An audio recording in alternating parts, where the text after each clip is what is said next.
Next one. So ఈ problem మనం second solution తీసుకుందాం. సో సెకండ్ సొల్యూషన్ అంటే 1+x² మనం సమ్ వేరియబుల్ టీగా సబ్స్టిట్యూట్ చేసుకుందాం.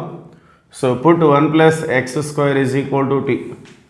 సో ఎప్పుడైతే సబ్స్టిట్యూషన్ తీసుకుంటున్నామో దాన్ని మనం డెరివేటివ్ చేసుకోవాలి.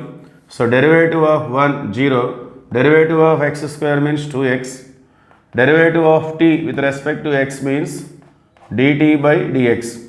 సో ఈ dxని లెఫ్ట్ సైడ్ ట్రాన్స్పోజ్ చేసుకున్నట్లయితే 2x dx = dt. Okay. So ఇప్పుడు మన ఫంక్షన్ వచ్చేసి ఈ విధంగా ఉంది. So integral 2 to 3 2x dx మొత్తం కూడా dtగా మారిపోయింది. బై 1+x² మనం tగా తీసుకుందాం. So integral 2 to 3 dt/t. So integral dt/t అంటే log mod t. So limits వచ్చేసి 2 to 3. సో ఇప్పుడు మనం డైరెక్ట్గా లిమిట్స్ సబ్స్టిట్యూట్ చేయకూడదు.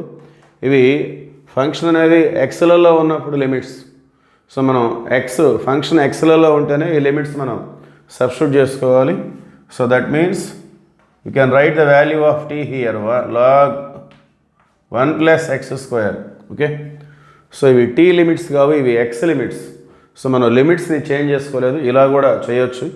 సో మళ్ళీ t ప్లేస్లో 1+x² సబ్స్టిట్యూట్ చేసి ఆ తర్వాత మనం ఈ లిమిట్స్ని సబ్స్టిట్యూట్ చేసుకోవాలి. Because these are the limits of x, not t. Okay. So first 1+3². So x అంటే 3, 3² 9, 1+9 10, log 10 minus log 1+2² log 5. So log 10 minus log 5 means log 10/5. So finally it is log 2. Okay, that is the answer. Thank you.